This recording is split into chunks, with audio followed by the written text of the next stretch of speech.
Mark Zuckerberg on Friday responded to Facebook employees who were upset over the company's decision to not moderate or take down a controversial post in which President Donald Trump said, "When the looting starts, the shooting starts."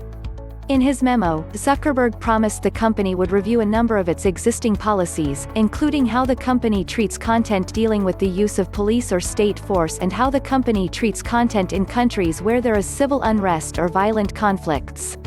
Given the sensitive history in the U.S., this deserves special consideration, the Facebook CEO wrote. Facebook will also review how else the company can moderate content. Currently, Facebook can either leave content up or take it down, Zuckerberg said. But he cautioned that adopting in-between approaches, like warning users about content while still leaving it up, might lead to a slippery slope where employees weigh in on content they personally don't like. In general, I worry that this approach has a risk of leading us to editorialize on content we don't like even if it doesn't violate our policies, so I think we need to proceed very carefully, he said. Additionally, Zuckerberg said Facebook will work on products that will advance racial justice, and assigned the task to Executive Fidji Simo, who is in charge of the core Facebook app.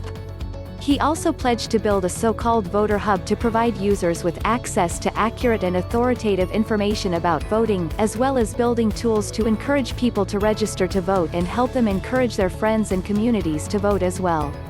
Zuckerberg also used his post to say that he stood with Facebook's Black community. "I stand with you," Zuckerberg wrote. "Your lives matter. Black lives matter."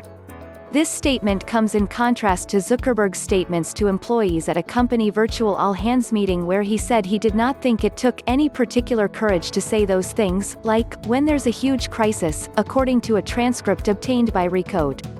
The memo comes after hundreds of Facebook employees participated in a virtual walkout in criticism of the company's decision to not moderate or take down Trump's post. At least 2 employees resigned over the issue, and at least 2 Facebook partners publicly criticized the decision. Zuckerberg's decision not to moderate the post was in contrast to rival Twitter, which placed a label warning users about the president's violent rhetoric, which they have to dismiss before they can view the tweet. Twitter is also preventing users from liking or retweeting the tweet. Facebook employees who protested the decision argued that the post from Trump violates Facebook's community standards, which prohibit language that incites serious violence. Trump has denied that he was intending to incite violence.